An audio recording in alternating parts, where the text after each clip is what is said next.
Recording is on. 2 days later, I resigned from Park.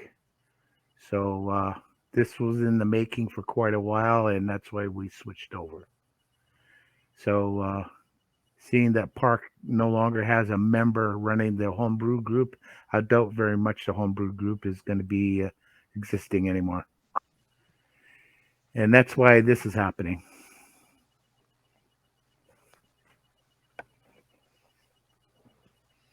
Are you going to record, Ian? Okay. Okay. I'm actually recording too, Ken. I turned on recording as well. Oh, okay. We'll give it a try. Alrighty. We got 2 chances. So what do we got? We got 6. Oh, got it. What? 18 people. Holy cow! That's more than the park general meeting. No, a couple of those are due to the recordings. So I think we actually have. I think we have 17 people. Okay, that's fine. That's fine. Okay, welcome everybody to the new SOAREX group, Southern Ontario Amateur Radio Experimenters. Basically, we're just going to keep carrying on as we have been on the Park Homebrew meetings, and just forge forward. So tonight, I do believe we have Dave doing a presentation on Peter's tap transformer. Go ahead, Peter. Yeah, I just thought I'd mention just before we moved on, with the new groups IO, it's not full featured as the other one was, and that's due to the fact that when we started the Park Homebrew Groups IO, they gave out the full account for free, and that's why we had the databases, the file storage, photo storage, all that kind of good stuff. Well, that's all become legacy groups now. So anybody who signs up for a free account on Groups.io now only basically has the file.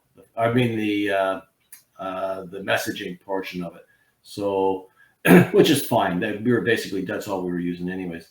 Going down the road, we hope to get a website up and running, but that'll be discussed, I guess, at another time for more details. That's it. Go ahead, Al. Hi, good to be back. I just wanted to check in with everybody. Are you recruiting members? Like my friend Ron from Guelph, I just wondered whether you're actively seeking people out or whether you need a little time to grow first. Okay, thanks. Sure, you can apply right on the Groups.io, or if you send me his information, I can send out an invitation to him. Okay, thank you. Michael, go ahead. I was just going to ask, I think you've answered the question. So the sort of file structure and the folders and everything else are gone for now, right? The Park HB, no, it still exists. Oh, but we won't have it transferred over to this SOAREX, will we? I think that's what you said. Yeah, we backed up everything anyways. We've got everything. Okay. I own the old. Okay, that's good. Groups IO, so I could back everything up, and I could shut it down when we're done. So I would just backed up. Personally, I would just leave it. I would just leave it open. I mean, whatever the park decides to do with it, they can do whatever. But I would just leave it going for now. Yeah. John told me that I'll be personally removed from Parks Group IO. I don't know when that's going to happen. Anyways, do that. I have to do that. So. What's that? He doesn't have to do that. I would have to do that. Yeah. So, Whatever. I own the group. Go ahead, Peter. Oh, you're muted, Peter. Sorry. The HB group, it's a subgroup of the Park group, is it not? It's not a separate group. Yeah, so John is a system administrator, so he could do anything he wanted to a subgroup if he so desired. for what that's worth. I'm also an administrator for the park group, so I can't. I can't I'm the stop top him, but level admin. any of the admins could kill it if they were so inclined. I don't think we need to worry about it. I think we've backed up all the messages and stuff like that that's on it, and then we can figure out what we're going to do with that later down the road. So whatever happens to that park site, we even have the emailing list that we need to deal with a little bit later on as well. All the email addresses, so it doesn't matter what happens to it. Yeah, well, if you're backed up, it's no worries. But I've administered some other groups, IO groups. It's $20 a month, or $200. I think it's you get a discount, $200 a year to get all the features. So if we really wanted it, I'm sure we could. If everybody here threw in $5, that'd cover it. Yeah. We'll look forward. We're still building up what we need to do, and we'll inform everybody what's going on. And thank you for offering your services there, Peter. Yeah, no problem. And then if you decide what you want to do with the website, I can help with that, and I have room on my server if you would like me to host it. Okay, thank you. No charge. No, thank you very much. Okay, somebody else had their hand up. No, I guess not. Okay, Dave, you ready to roll?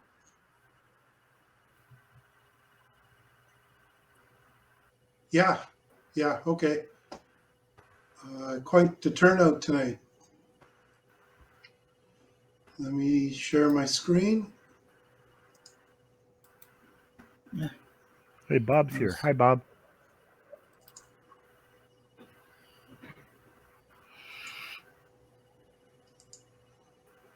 Hi, everybody. Good to see you. Hello. There, can you guys see my screen? Yeah. Not yet. It's a screen of all of us. Yes. Yeah. Can you see? Yeah, just don't have the right Can you see window. that? There we go. Okay. There we go. Yeah. So I know that I could put this in slideshow mode, but I don't like doing that because I like to see. I'm blind as a bat. I need to see what I'm doing, so I like having the slides in front of me. So anyway, what I wanted to do today was just to talk a little bit about the conversation that Peter had last week about tapping a transformer, putting a one-turn tap on a transformer to measure, to characterize his crystal filter. So, and as usual, I encourage people, to go outside of their comfort zone and challenge things and learn things. Because by me doing this, going and investigating this, I learned a little bit about what it means when you tap a transformer with the impact. So this came about from a radio that Pete and I built a couple of years ago. We called it back then the Dueling 612, and basically it's got a crystal filter, and it's got two transformers, and it's got two SA612s, and the SA612 impedance is 1500 ohms. Crystal filter is about 200 ohms, so you need a transformer to match that impedance. And we did that, and so Peter wanted to characterize that filter, and so he thought of putting a turn on these transformers and tapping it to see what was going on. And that's because our signal, our tracking generator and our spectrum analyzer is 50 ohms. It's not 1500 ohms or 200 ohms. So, ideally what we'd want to do is change this transformer to be a 200 ohm to a 50 ohm transformer, connect our tracking generator, and the same thing here, go from 200 ohms to 1500 ohms and put your SA on that side, and that way you could characterize that crystal filter. So, Peter and I talked about it, and so we he suggested putting a turn on the transformer. And I said, well, off the cuff kind of thing. I said, hey, why don't you just put a resistor in series with the, put a 1400 or 1500 ohm, 1450 ohm, a resistor in series with the SA and the tracking generator. And that way you're not changing the impedance this crystal filter is going to see. So that was kind of off of the cuff. Sorry to So that's interrupt. kind of Dave. the background. Can you go in presentation mode? It will be helpful to see those blocks very closely. I'm sorry, I didn't catch that. Can you go in presentation mode on the PowerPoint so that the slide will be bigger? Yes, as I said, I'd rather not do that because I like to see what slides are coming. Okay, no problem. So I prefer not to do that. I can do that, but as I said, I'm a little bit blind and I need to see what's coming up. Okay, so what this is not to talk about how transformers work. It's not about deriving transformer equations. Just accept them. Here's the equations, and I'm not going to be talking about these equations. I'm not going to be doing a lot of math. This is more of a high level discussion of what's going to happen. More so I'm taking a view of a approach of physics because my background is physics. And so when I look at the world, I see physics.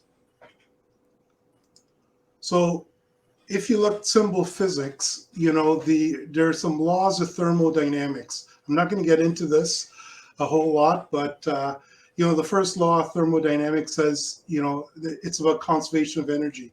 You can't create or destroy energy. So if you look at a transformer, whatever energy, whatever power you put into a transformer has to come out of it, assuming there are no losses.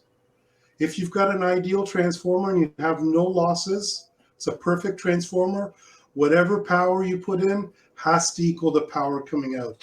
And if it doesn't, then you could make a perpetual motion machine, or the world is flat, an alien shot JFK. This is a law of physics. It's immutable. It's a law. It's been proven. You can't deny that. So what does this mean?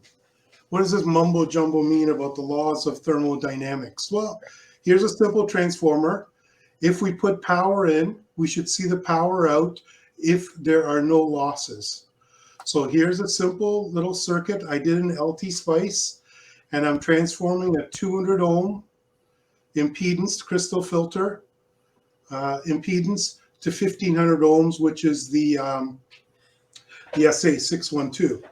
And this transformation, this ratio of inductance here or impedance here is going to dictate what the impedance transformation of source and load is going to be.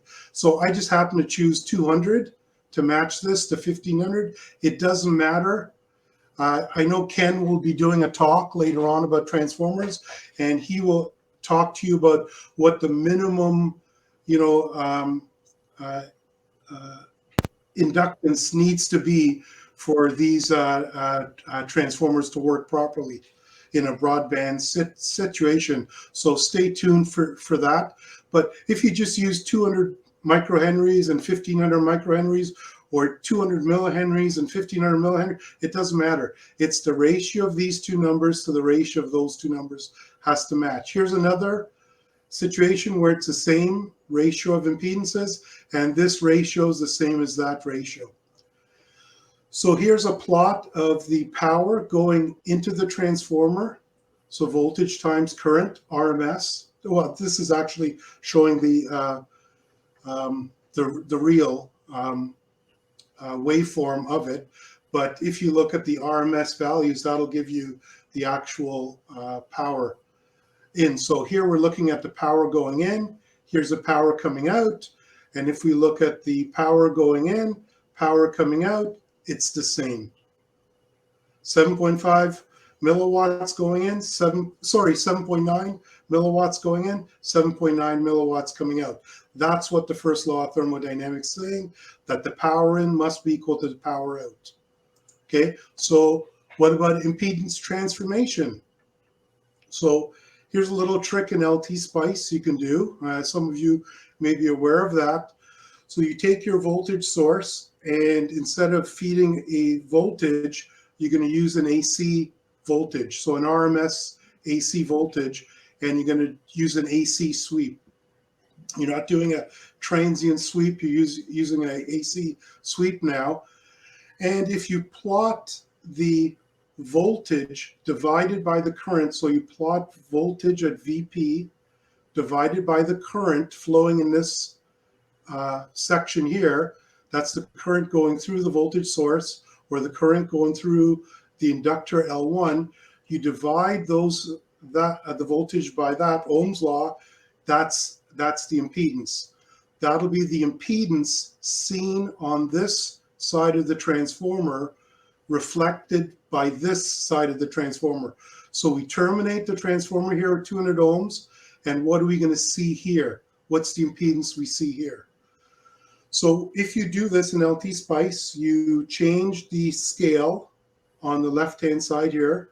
You right-click on that, and you change the vertical axis scale, and you go from decibel to linear, and it'll show you the value in ohms.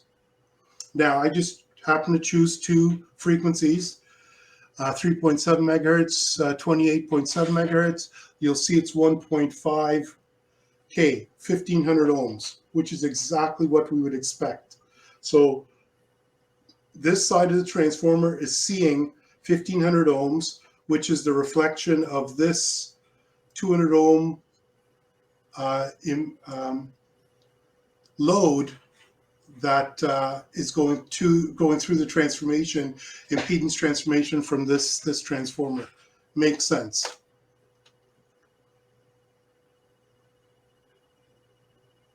Okay, so now the other side. So let's do the same thing at the other side. Let's terminate the other side with 1500 ohms, and let's, looking at this side, do the exact same thing. So we're going to terminate this side of the transformer, and we're going to look in this side of the transformer and see what impedance we see. And sure enough, it comes out 200 ohms. And if you look at the difference, it looks large here, but it's not. It's about an ohm difference. You know, it's just the scale is magnified. So it makes it look huge, but it's not. So the difference between 3.7 megahertz and 28.7 megahertz is 1 ohm difference. Same thing with the prior plot, it's 1 ohm difference. So that's the way a normal transformer works. So now what happens when you go and you tap it? So you've got your primary, you've got your secondary, you're now introducing turns here, whether it's 1 or 10 or whatever, you're tapping this. You're putting in another turn inside here. So here's another way of showing it. And here are some ratios. I'm not going to go through this, but this is how you would determine the voltage. You know, that's going to be reflected across this transformer based on the turns ratio. It's very complex. It's not something that's easy, just a ratio. You'll see this is based on V1 and V2 with the turns, and you got to look at N1 and N3, and it gets rather cumbersome. And if you look at the current transformation is the sum of the other two transformation. So the current that's coming out of the secondary and this tertiary winding is the sum when multiplied by the turns ratio of the current coming in here. So this gets quite complex. So let's take a look at how this plays out. So I'm going to show a one turn tap later on, but just for the sake of argument, let's do a 50 ohm tap here. So we're going to put in 50 microhenries here, another coil, and we're going to link them all together. And that's going to be, you know, we think it's going to be 50 ohms, then 200 ohms, 1500 ohms. And let's take a look at what we actually see. So let's look at the power. So we know that the power coming in must be the power coming out.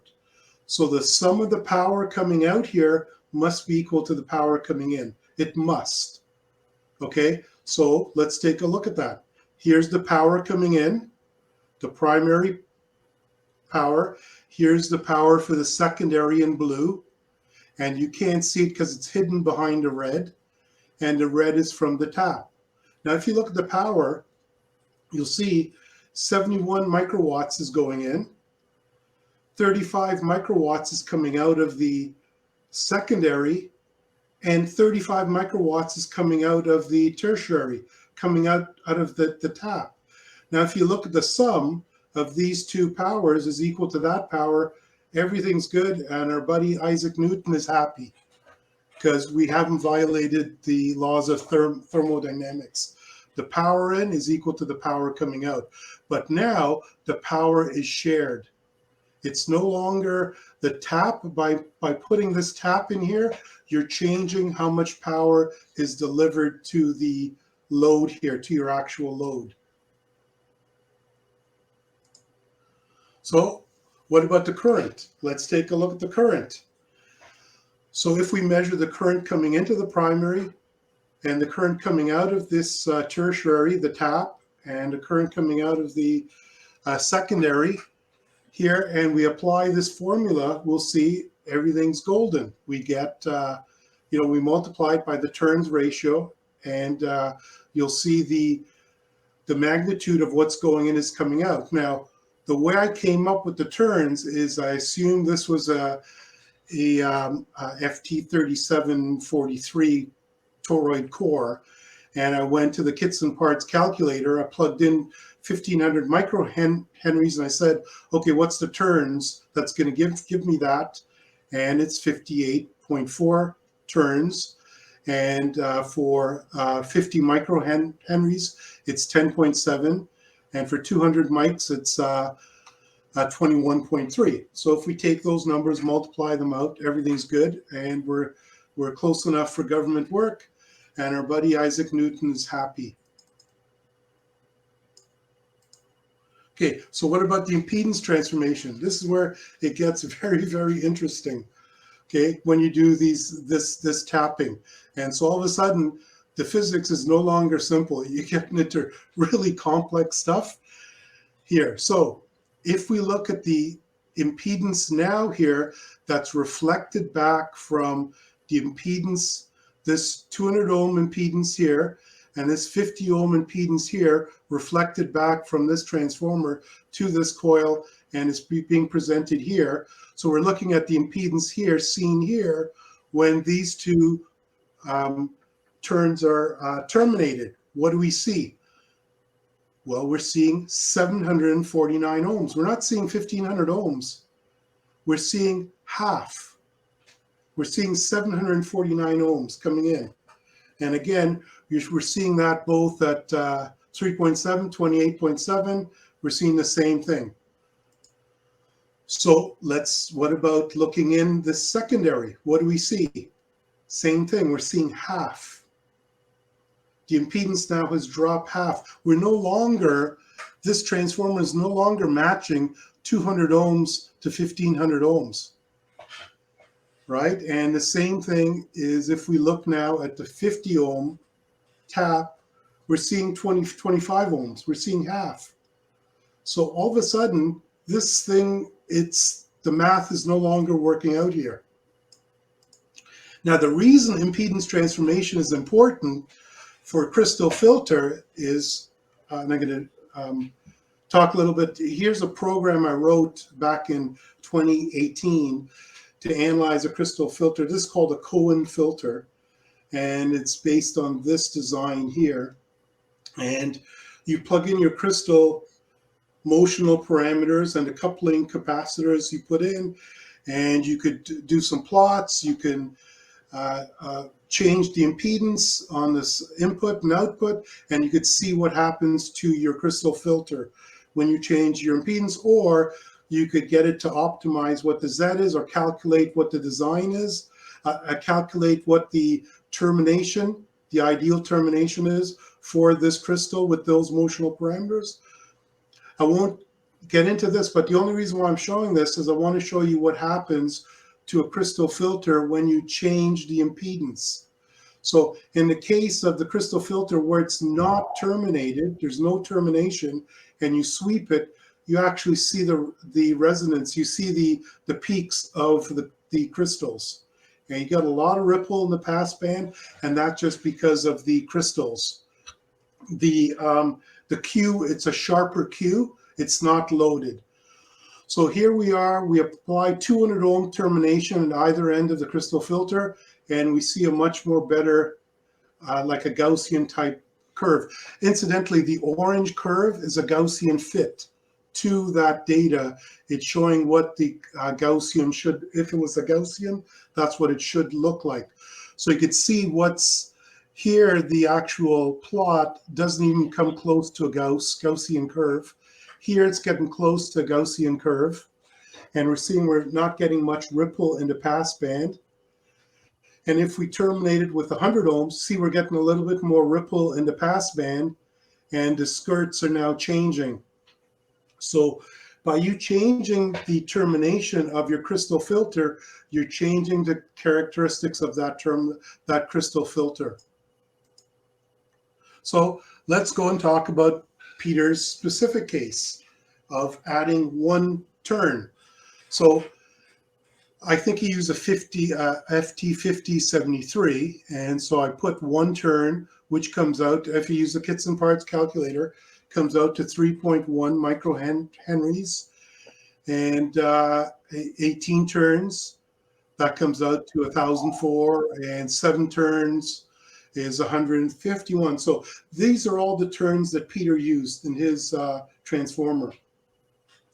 So if we take a look at the energy now, so the power that's being fed in here and the power that's coming out here, let's see if this tap is draining a lot of the power coming out of this tap.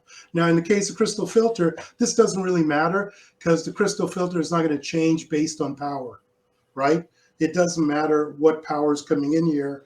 As long as we know what the power is, you know, we could calculate what the performance of that crystal filter is. So if we plot the power coming in, plot power coming out of the tap, power coming out of the secondary, we see that, you know, we have 78, 79 microwatts going in, and we have 73 microwatts coming out of the secondary. Not bad. We're getting almost all the power coming out. So the tap is only consuming 6 microwatts. So the tap is consuming 6. It's taking away 6 microwatts from this. So, and if you add up all these numbers, they can add up because of the first law of thermodynamics. So from an impact of power transfer, that one tap is not really making a huge difference. So what about impedance? Okay, so let's measure the impedance seen here. It should be 1,500 ohms. And here we should see 50, well, we're going to see something. It's one turn, not sure what it's going to be. And here we should see, 200 ohms. So if we measure the impedance looking in here, we see 1,200 ohms, 1.22 k ohms, which is pretty close to 1,500 ohms. So we're not too far off, right? Now I repeated the same thing, the same measurement by using this voltage source on each of these sides. I've omitted showing individual slides for it. But if you look at this is the secondary.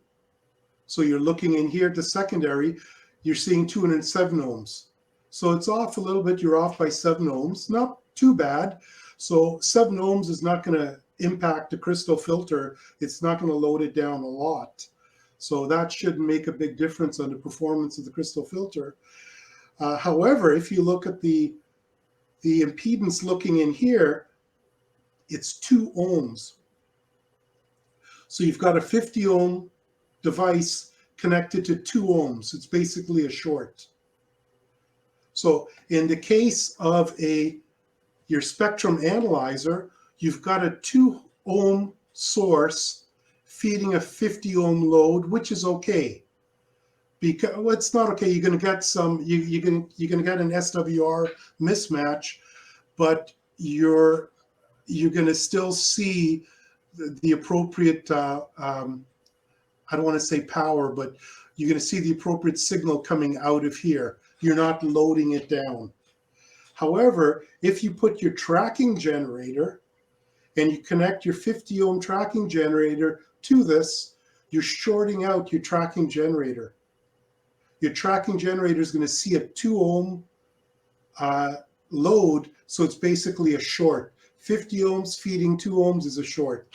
So that's not a good idea to use a one-turn tap for your tracking generator, because it's basically a short.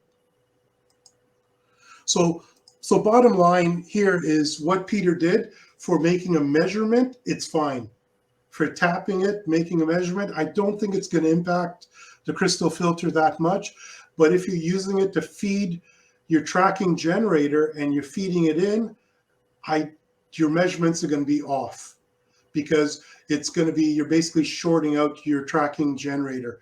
Now, if you're looking at relative measurements, I don't think it's going to make a difference, because, relative measurements are okay. You're comparing like one measurement to another, it's going to be the same, but making an absolute measurement, I don't think you could do that. So, we all would agree the best approach is to put a 50 ohm to 1500 ohm transformer, or a 50 ohm to 200 ohm transformer, and then connect your spectrum analyzer or your tracking generator to the 50 ohm side of that transformer. This is the ideal case. So off the cuff, I said, why don't you just add a resistor in series? So here's your tracking generator. It's 50 ohms. So if you add 1450 ohms to that tracking generator, so you've got 50 ohms in series with 1450 ohms. So that's 1500 ohms. So what your primary is going to see here is 1500 ohms. Now I'm assuming that this is purely resistive. There's no complex. There's no, complex impedance. Is purely real. So the tracking generator is going to be real 50 ohms. And, we could put in a real 50 ohm, 1450 ohm resistor here. And then on the other side, same thing. You put a 1450 ohm resistor in series with your tracking generator. Now this forms a voltage divider, and it's going to basically short out what this tracking, the spectrum analyzer is going to see. And this is just a wonky, simulation I did, where I just put a 200 ohm load here to simulate the crystal filter. I didn't bother putting in, actual crystals and, all that stuff to simulate the crystal filter. I just put a resistor. I assumed it's a real load. It's a real 200 ohm load. And I put that there just for the sake of this simulation. So if we feed in a signal here, we get about 600, what's that? 676 millivolts RMS feeding in here. And what's coming out? It's 7 millivolts coming out. So if you look, the blue line, that's what's coming out. It's basically a short, because you've got 1450 ohms, 50 ohms. This is a voltage divider. V out here is going to be really, really small, because 50 ohms is almost like a short to 1450 ohms. But that's okay, because if we look at this, we have the 1450 ohm resistor feeding a 50 ohm resistor here. It's as if we've got a 29 dB attenuator. So the spectrum analyzer, it's going to be as if it's got a 29 dB attenuator here. Now, obviously, it's not matched to 50 ohms, so you'll get a higher SWR here. I don't think that's going to really matter, because I don't think the spectrum analyzer is going to be too concerned about a reflection. And I think Hassan had said in a previous meeting that as long as the traces, as long as this path here is much, much shorter than a wavelength, basically your reflection and your incident wave are going to be in phase. Now, that's another rabbit hole to to go down, but that concludes what I wanted to say. So at that point, I'll terminate the presentation and I'll open up the floor for questions. Okay, that was great, Dave. Thank you for doing that. Any questions from the floor or comments? Yeah, me. Yeah, go ahead. I was expecting you to be the first one. You know what, Dave? Thank you very much. I mean, who would have thought that me sticking one wire through a toroid would generate 2 presentations and a ton of conversations? But this is what happens in this hobby. So I thank you for following up, Dave, with this, because you know, at the end of my presentation, I was left with, well, like you mentioned near the end there, for relative measurements and profiling the crystal filter, I think whatever method you use, it will be appropriate. Absolute measurements, well, we got another discussion to talk about. I don't even know where to begin now. I think it was slide 10. I think you and I had a conversation a while ago that the calculator for kits and parts did not account for multi-tap transformers or something. Do you remember that conversation, Dave? That's right. But that's right. There you did use. Sorry. The kits and parts calculator is for inductors. It's not for a transformer. It's for an inductor. So you've got a toroid, and it's going to tell you how many turns to put in that toroid to get a certain amount of impedance or inductance or you know, whatever. Okay. Then I'm probably okay. Well, that's what I was doing, but maybe I misunderstood, or you misunderstood me. I'm not sure which way, because that's what I was doing.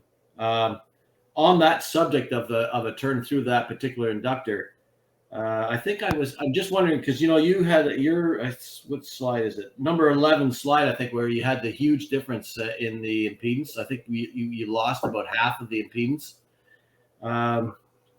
I'm wondering.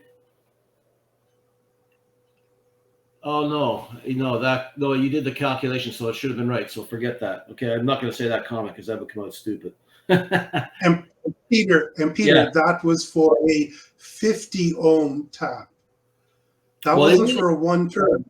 Okay, that was for 50, that was for like maybe 4 turns or 3 turns. It wasn't for 1 turn. It was for multiple turns. I had simulated you're going to tap 50 ohms. Because when I did the 1 turn tap on it, I couldn't get down. It was like a couple hundred ohms, if I recall. Well, according to LT Spice, 1 turn is it gets transformed in the transformer to about 2 ohms. When I did 1 turn through those cores, according to kits and parts, it was way higher. Right. That's, again, Peter, that's an inductor. That's not a transformer. That's an inductor. It's saying if you got a toroid, you put 1 wind or 1 turn around it, this is the impedance you're going to see at this frequency. It's not saying what's going to get reflected back in a transformer. Kits and parts is an inductor. It's not a transformer. Okay. I'll think more on that one. Not that I don't believe you, but I got to think more on that one to get through my head. But okay. If anyone knows, if this is not correct, please, someone else chime in. So I just let me finish off with this one then. So I'm thinking then, Dave, what you came up with your SPICE simulations is showing, well, and same thing with the calculator or the program that you wrote, is showing that from the perspective of a profiling, it doesn't matter what way you do the measurements, it's still an accurate way to at least get the shape of your profile of your filter. Your absolute measurements won't be accurate, but I would never connect my tracking generator to 1 turn of a toroid because you're shorting it out. You're going from 50 ohms to 2 ohms. You're shorting out your tracking generator, and I I wouldn't do that because I've already broken my spectrum analyzer. Been there, done that. Got the So- postcard. Okay, so what I'm going to do then, I'll shut up now. Let somebody else ask some questions if there's any, and then I would like to come back if I don't want to bore everybody to tears here, but at some point maybe we'll take it off topic. I don't know, but I would like to come back to that calculation of the 2 ohms at some point. Maybe not now, but at some point. Okay. Okay, go Thanks, ahead, Dave. Michael. You're muted, Michael. Did you say at one point in the presentation that you had somehow matched the 50 ohms to the tracking generator? Is that what you said? Like you talked about other transformers. Did you say you'd put a transformer in to match the tracking generator input? Is that what you said you did? No, I said I assumed I like as an experiment to demonstrate what I was saying about, the whole point about when you've got something and you tap something, you're changing the laws of physics. You're changing things. That's why you'll hear me say a lot of times we'll be talking and I'll say, hey, that sounds like you could make a perpetual motion machine, because it sounds as if you're getting something for nothing, right? So the point I was trying to show there is I was putting what I thought was a 50 ohm tap on that transformer, but it turned out not to be a 50 ohm tap because you think it's a 50 ohm, but it's the impedance reflected from the other turns, from the other transformer coils being reflected back. It's not just that inductor alone, you have to look at what gets reflected back from the other pieces of the transformer. Okay. And of course, if you try to, it raises the question of whether there's a way to change the number of turns or something so you get a 50 ohm match. But the thing is, if you do that, you're negating the whole idea of not loading down the circuit. Exactly. Got it. Okay, thanks. That's my point. You got it, Michael. That's my point. By you going and tapping it, it's like that whole thing in quantum physics where you're trying to detect an electron whizzing around an atom, and every time you try and detect it, it changes position. So you could never detect where it is. The uncertainty principle. Yeah. Okay. Got it. Yeah. So here you're by tapping it, you're influencing what's going on. It's like taking your scope probe, and we've all seen this, where you take your scope probe and you probe something. That probe influences what you're scoping. It could influence what it is you're scoping, and that's our whole discussion about active probes, right? Yep. Okay. Thanks. This is the same thing. Oh, thanks, Chen. Dave, good presentation. Might be a dumb question. I'm just struggling with your comment on shorting the input to a tracking generator. Is that not an input? So if you were to short it, you just don't get a signal? Your tracking generator, the way that that feature works on a spectrum analyzer, you've got something called a tracking generator, and you've got your SA. You've got 2 ports. Your tracking generator generates a signal, and it sweeps across frequencies. So it'll go 1 megahertz, 2 megahertz, 3 megahertz, 4 megahertz, and your spectrum analyzer is synchronized. So it knows, okay, tracking generator is putting out a 0 dBm signal at 1 megahertz. What do I see? Plot it. Okay, 2 megahertz. Okay, this is what I see at 2 megahertz. Plot it. And so it plots that spectrum as it's seeing it, because it knows what the tracking generator is generating, and it knows the frequency.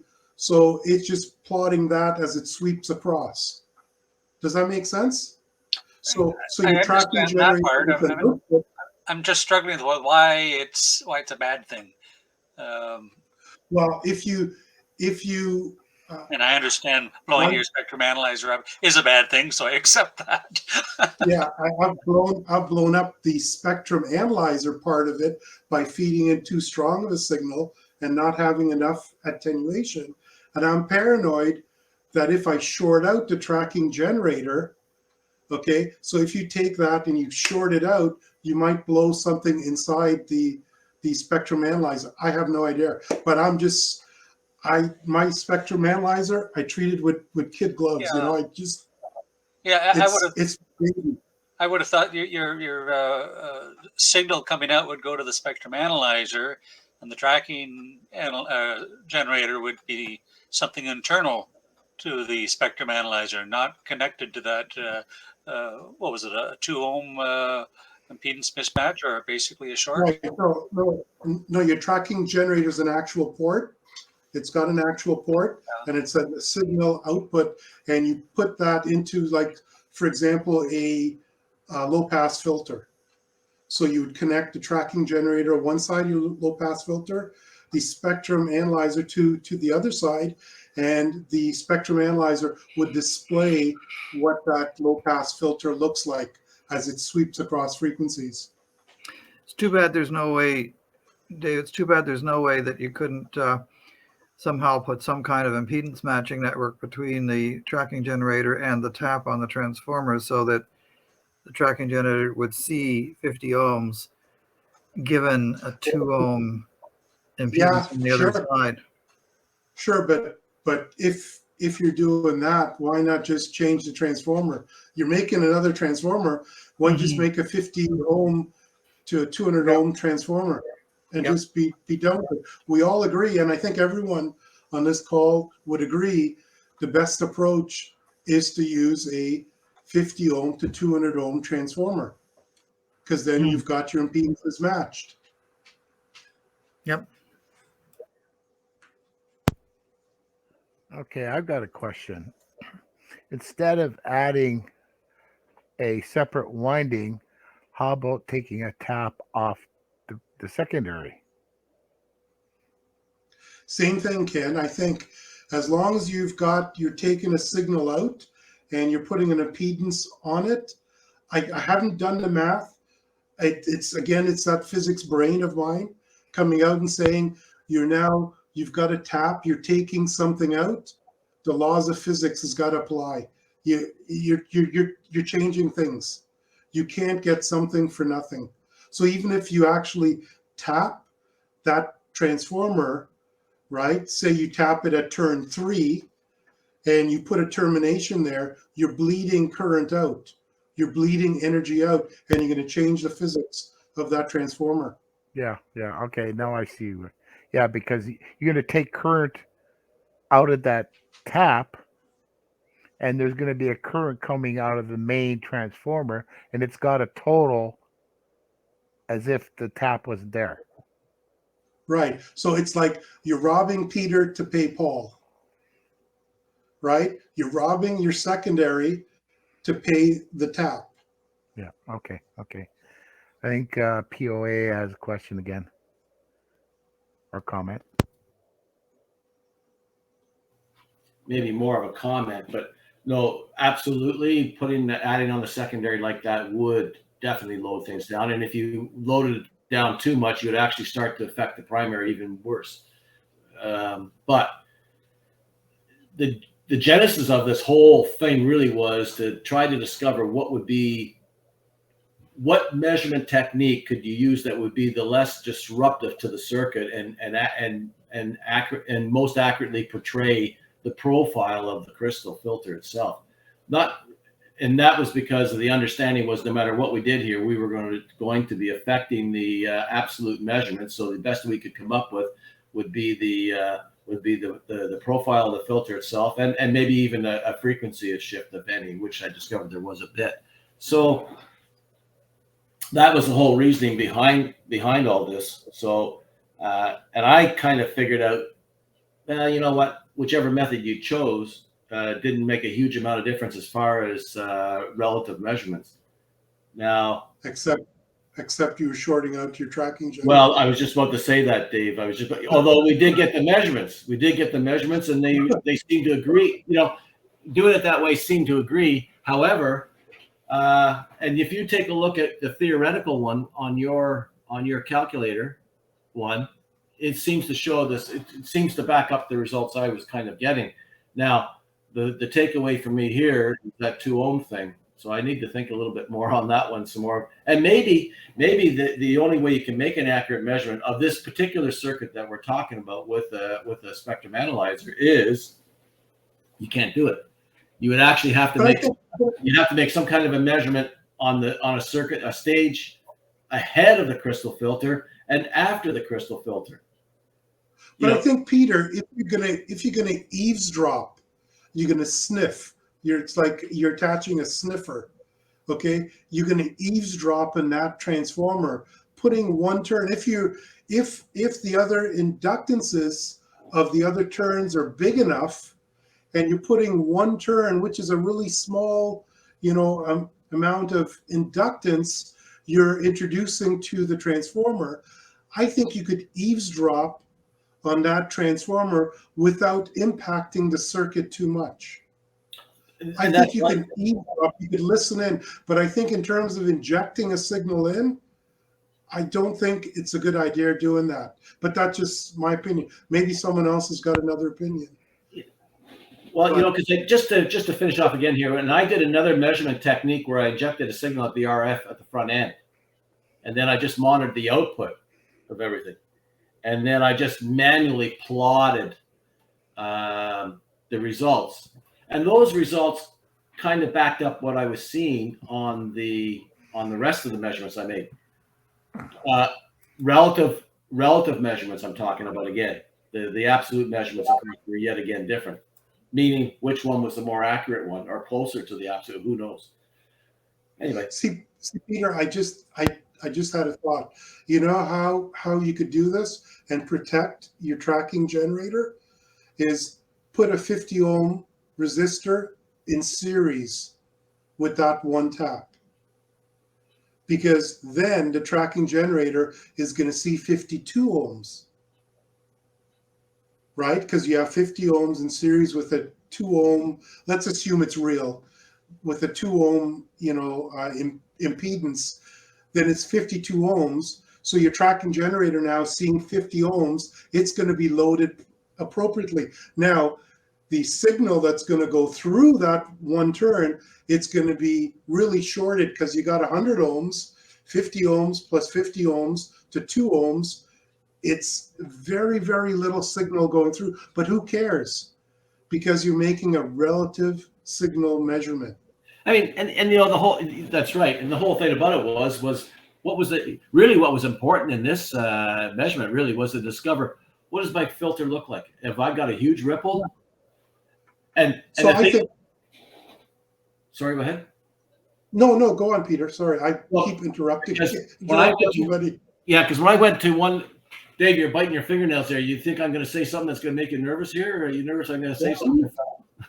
No, because when I went to the one extreme on the one measurement without the loading, it showed monstrous peaks, as did your program. So it shows connecting appropriately to your circuit is important. But anyway, live and learn, right? Go ahead, but Michael. That's the thing. That's the thing, Peter, I guess every day. Sorry, Dave. Go ahead. Yeah, I was going to say, Peter. Every day I make measurements. Today, I was talking to you about that op amp driving the MOSFET, right? And I'm pulling this was last night. I'm pulling my hair out because I'm getting like 400 milliwatts coming out of this thing, and I'm going, WTF? Like I'm supposed to be getting watts coming out of this. What the hell's going on?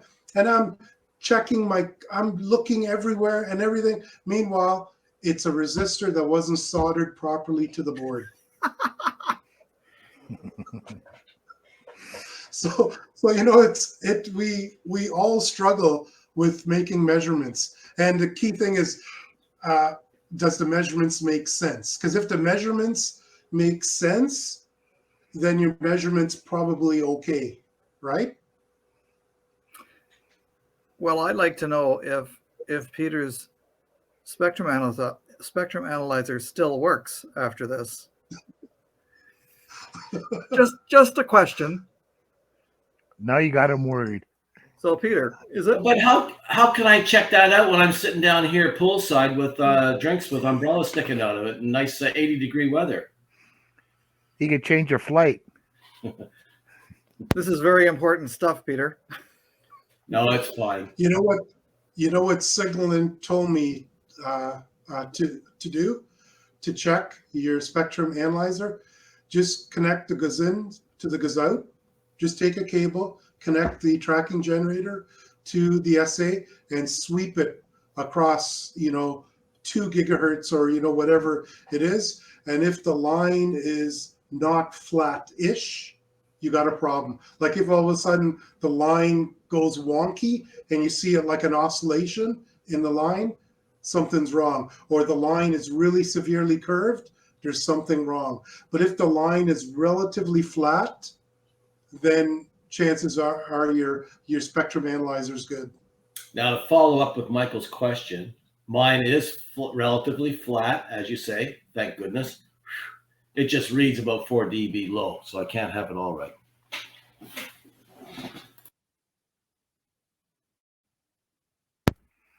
Okay, anybody else?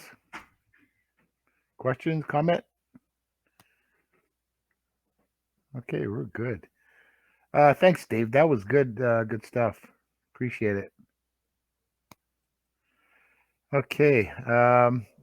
Another thing. And Ken, that's going to be a good lead into your presentation, because I think you've got an excellent presentation on how you actually build a transformer. So that's because I still use exactly what you said. Yeah. Whenever I build a transformer, and it works. Yeah, all that know-how came from Wes. He taught me how to do it. But I think it's going to be next month. I'm not sure that I'll do that presentation. I've done it a couple times over the years, and I think on Peter's request we're going to do it again. Also wanted to note too, on the Kits and Parts toroids page, he also is including how to impedance match with capacitors and inductors. So I don't know. I haven't tried one of those yet, but it's something I want to look at later on down the road. Well, that's I can't remember what matching network. Yeah, it's where you take you take inductors and capacitors and you mix it, but that's frequency dependent. That's for one single frequency. Transformer, you got a little bit more bandwidth. Yep. Okay. What else? Oh, by the way, I've got the DCR working without the QRP Labs bandpass filter. I use the bandpass filters from our previous version. It's just a simple inductor and 2 voltage dividing capacitors. And we were talking before about the levels going into the 612. I did a whole series of tests using attenuators from the SIGGEN. My initial setup that worked with the last DCR version, and the DCR that I built of DISs on Kits and Parts. I'm using the same attenuator to bring the signal down. So I started at 25, 50, or sorry, 25, 20, 15, 10, blah, blah, blah. I built all those attenuators. I put them in at 20 dB attenuator. I was getting 340 millivolts, and it was not driving the 612. It would not work. And I kept going down. I went down to no, that was 25. At 20 dB, I was getting about 500 millivolts, and it still wasn't driving the 612. And I went down to 15, and it worked like a charm. And I was getting somewhere in the neighborhood of 6 to 650 millivolts. So, anyways, I'm going to carry on testing it out, and let you guys know. I want to get those QRP Labs bandpass filters working. I've got to put them on the SNA. Who's got their hand? Oh, Mr. Peter, go ahead. I'm surprised because off the top of my head, I'm sure I'm driving the 612s on the Phoenix receiver portion of the project with about 250 millivolts, and it works great. Now, admittedly, jacking the voltage up a little bit higher, it improves it slightly, a little bit, but I'm getting them to operate around, like I say, about 250 millivolt peak to peak. Okay. Well, that article I pointed out before with Wes in MRFD, he started at 0 dBm, and he was getting approximately 600 millivolts. Now, what he did was he explained that if you're not driving it hard enough, you're not going to get the full gain out of the chip. Mm-hmm. But if you go too far, then you're not going to get any additional gain, but now you are distorting the signal. So if your attenuator's too big and your signal's too small going into pin 6, then you're not going to be driving the gain enough. And that's probably what's going on with the higher attenuators I was using. But anyways, I'll carry on with that. I built the 40 meter QRP Labs bandpass filter. I'm going to stick it on the SNA this weekend and get it tuned up and give it a try. But it's working with the cheaper bandpass filters I have.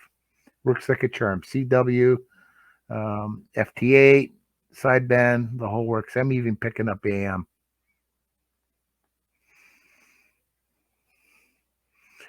Go ahead, Michael. I have a somewhat unrelated question regarding your the DCR. I'm trying to build I'm building an antenna switch here, automatic antenna switch, and I wanted to plot it in KiCad. And you used KiCad to plot your diagrams, the one you had originally. That's how you drew the diagram you showed in a presentation, right? Not in KiCad. That was another program. What was it? What's it called? I can't recall the name offhand. But it wasn't KiCad. Okay, the reason I'm asking is because when you put a lot of components in KiCad, you run out of space on your drawing, it seems. No, I don't know enough about KiCad to know. I'm just learning, but it seems to me that I'm going to run out of space on an 8.5 by 11 page real quick. So I just wondered. Okay, that's fine. I'll figure it out. Thanks. All right. Dave.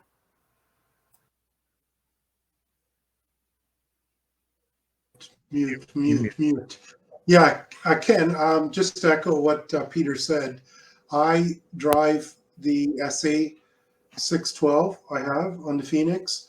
I don't use volts. I drive everything via dBm. I've standardized now everything I do. So I'm driving it with minus 10 dBm, and that assumes a 50 ohm load. So it's going to a 1500 ohm load.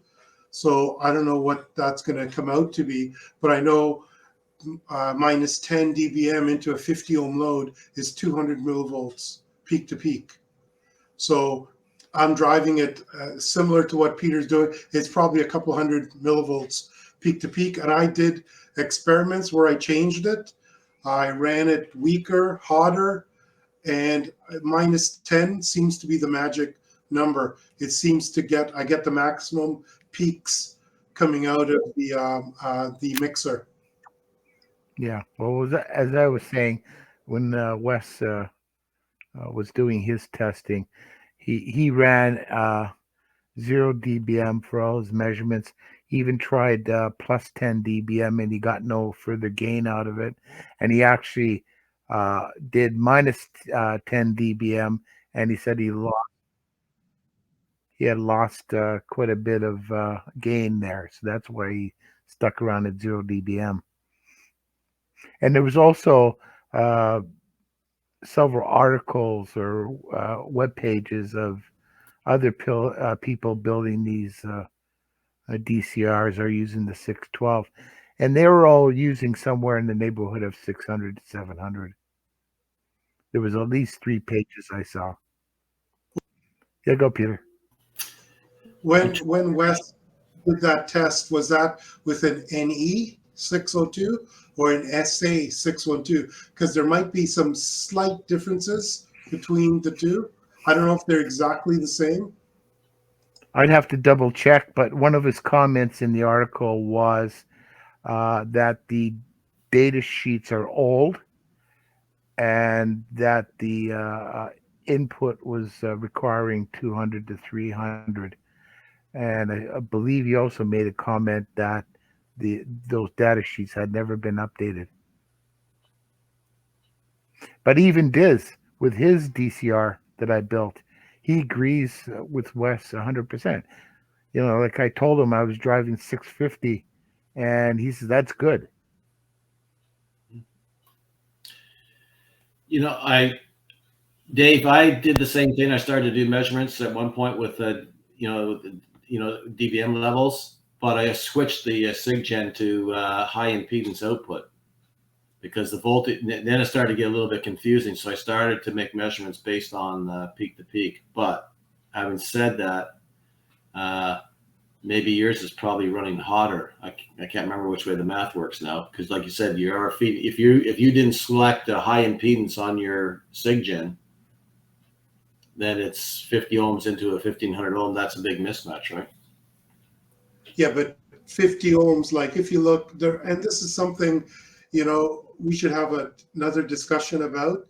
I think it's okay to have a low impedance feeding a high impedance if you don't care about power transfer. Because I think, in my opinion, the only time you need an impedance matched is for 2 reasons. One, to get maximum power transfer. So you want to get the maximum power into the load, you want to get your impedances matched.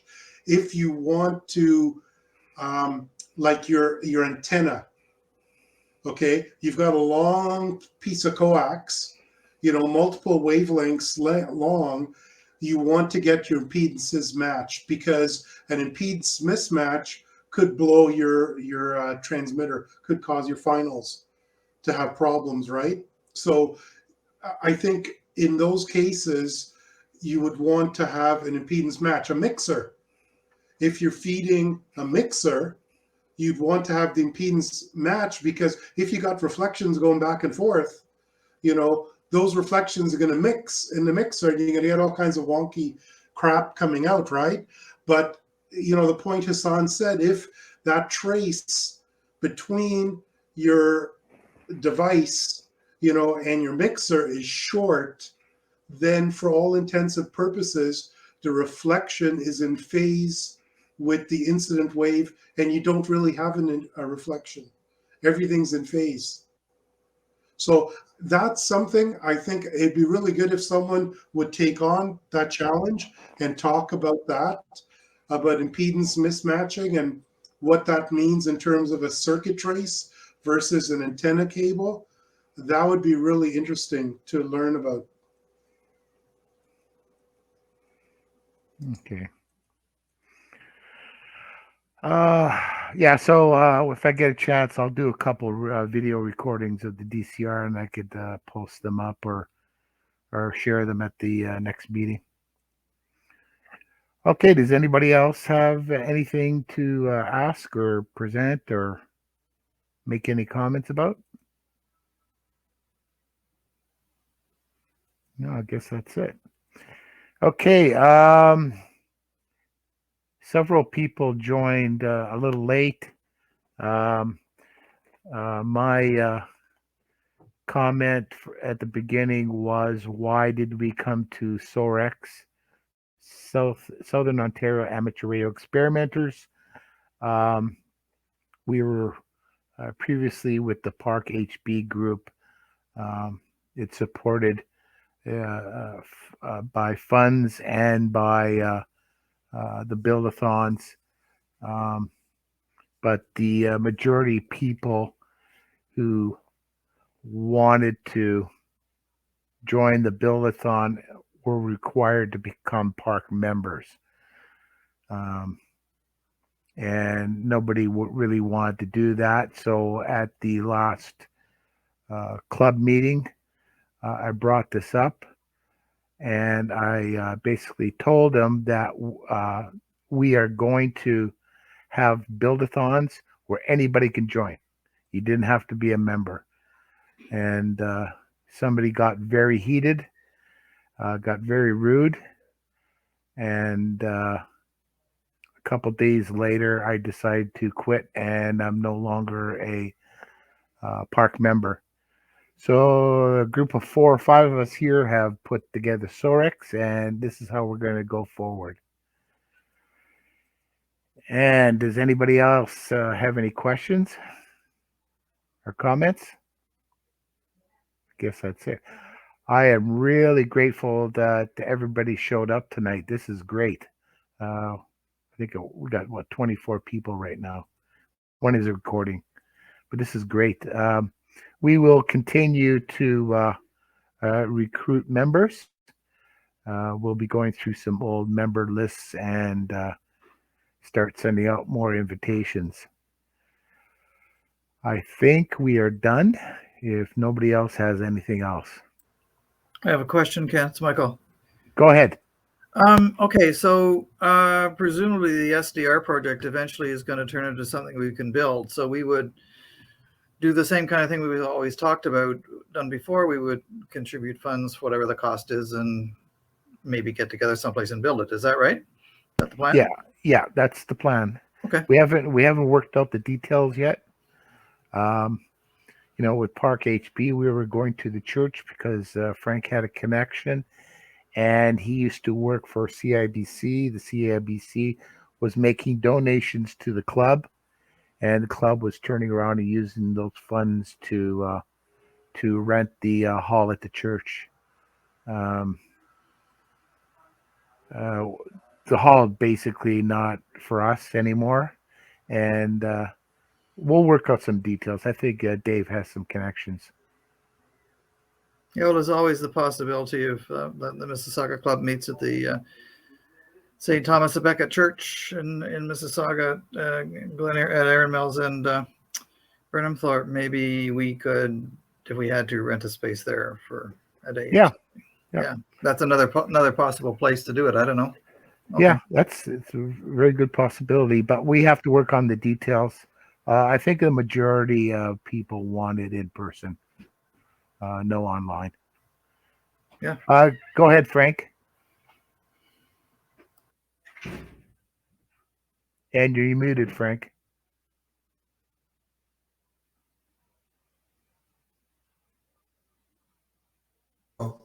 No. There you go. Oh, it's going back and forth, and okay.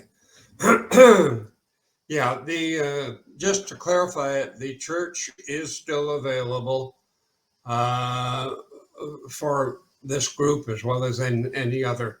So if you're looking for a place, it'll be the same price and whatnot.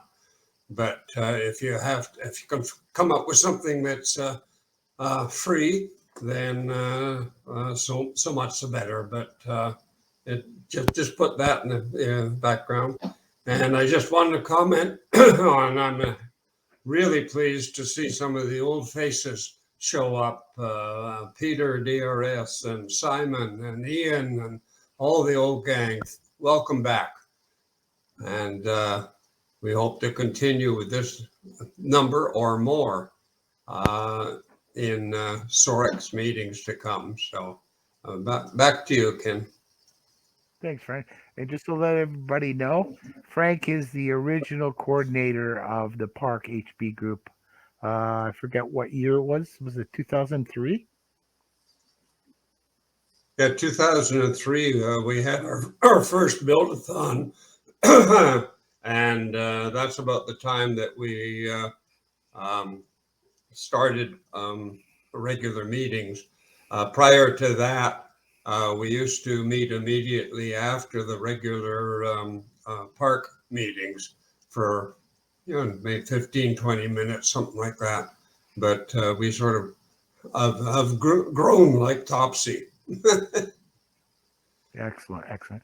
Okay, thanks, Frank. Go ahead, Dave.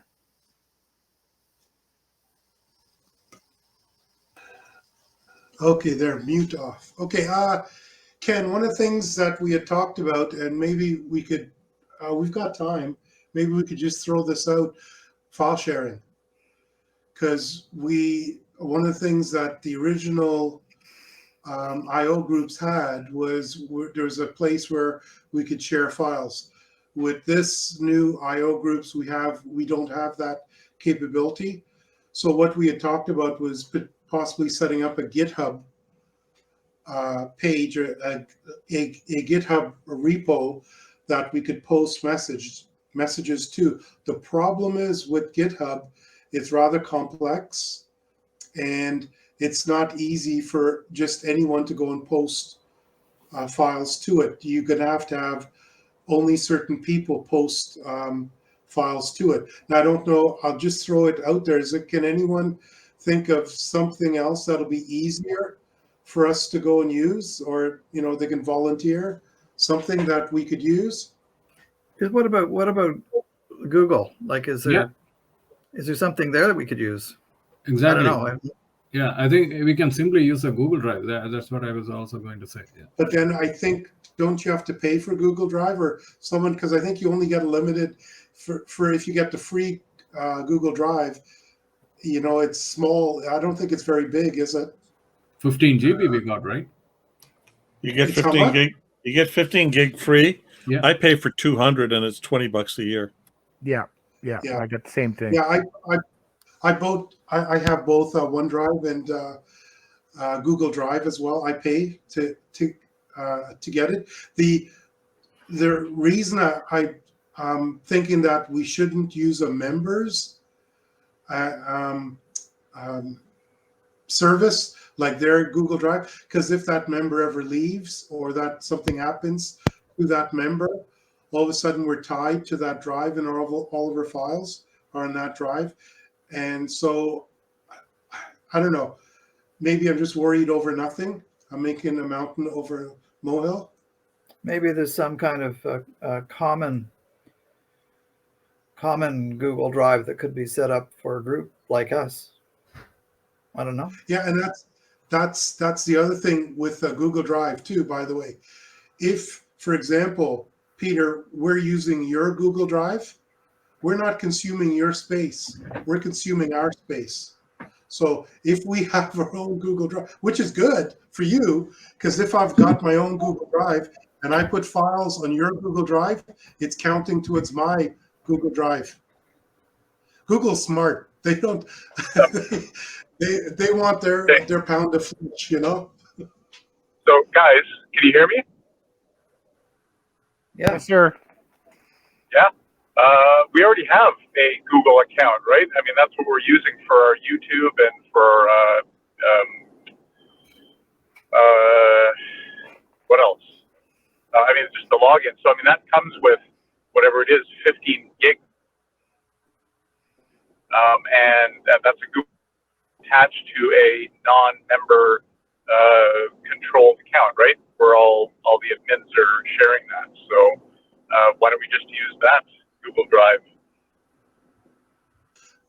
That's actually not a bad idea, because then now how would we orchestrate that? Because we wouldn't want anyone to be able to write to it, because then we could get gibberish going in. Yeah, that would be nice. I don't know what kind of control mechanism there is. There might be something that you can have an area that is public, or maybe the files are vetted first before being made public that are uploaded, something along those lines. But it's something worth looking into since it's already there. Yeah, that's actually, Eric, that's a very good suggestion, because you're right. We do have like the YouTube page is driven off of that Google account. Yep.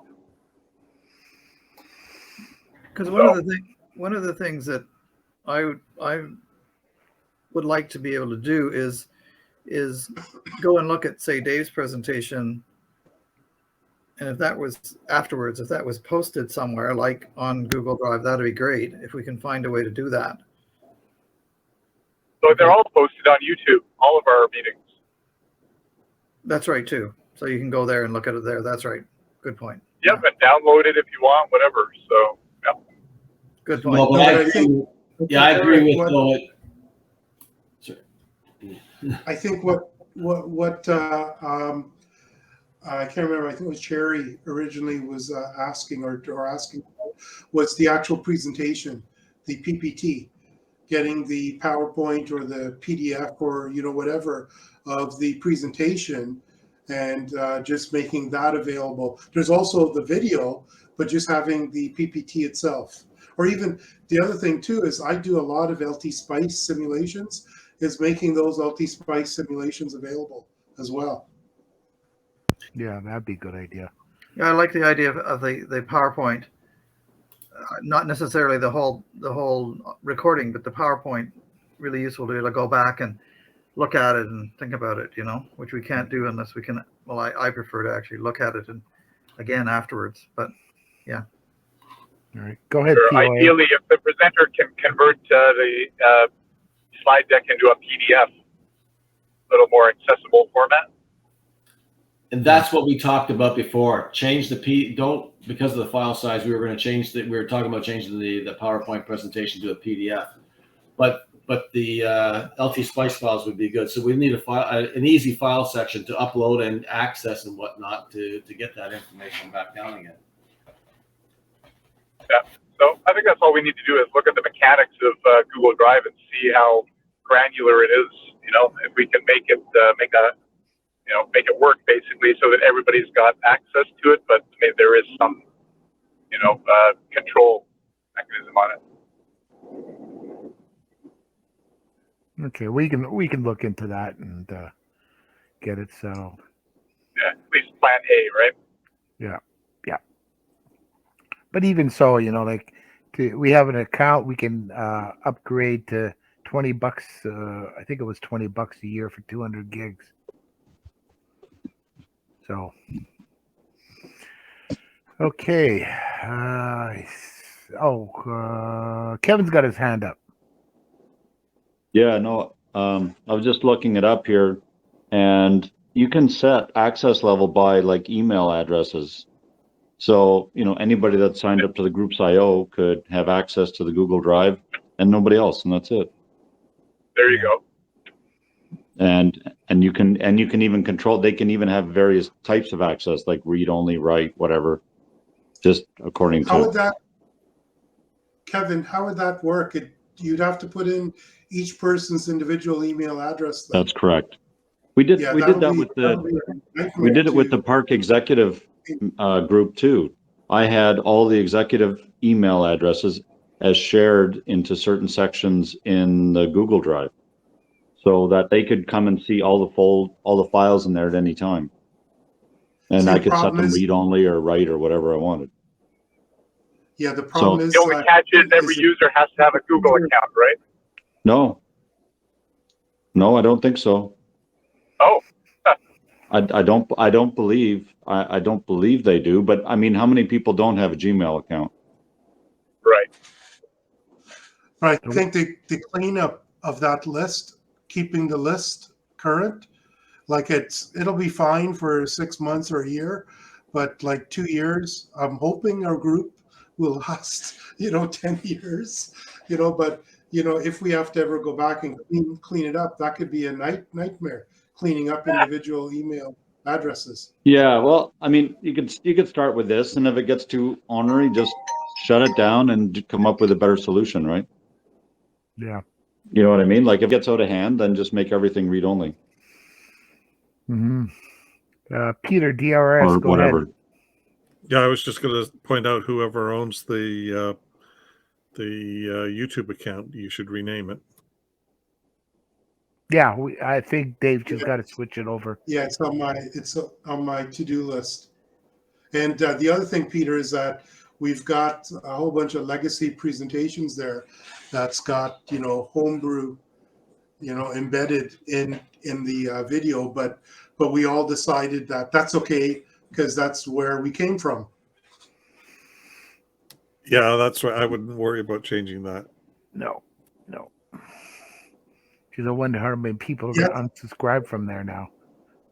Yeah, it's on my list. What I'll do is, if I've got some time tomorrow, I'll take a look at that as well. I'll take a look. I'll play around with the Park Homebrew Gmail Google account, and I'll see what's available there. Okay. Anybody else have anything? Okay, so again, I'd like to thank everybody for joining in, and hope we can keep this number going. It was great to see some of the people that haven't been around for a while. Have a good night, everybody, and we'll see you on March 1st. Is the mixer? Yeah, March 1st. Have a good night, everybody. Take care. Good night, everyone. Cheers. Night all. Thanks. Good night. Oh, hey, Peter, you want to stick around for a second? 7-3. Peter me or Peter POA? Oh, sorry, Peter POA. Sorry, No POA. problem. You want Good to night. stick around for a second? Let me just go turn off recording. Okay.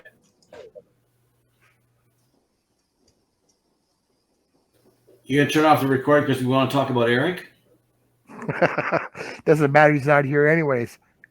Yeah, he is. Sure I am. He's listed it on his car. I was only kidding, Eric. And I remember I'm in Georgia. The law is different around here.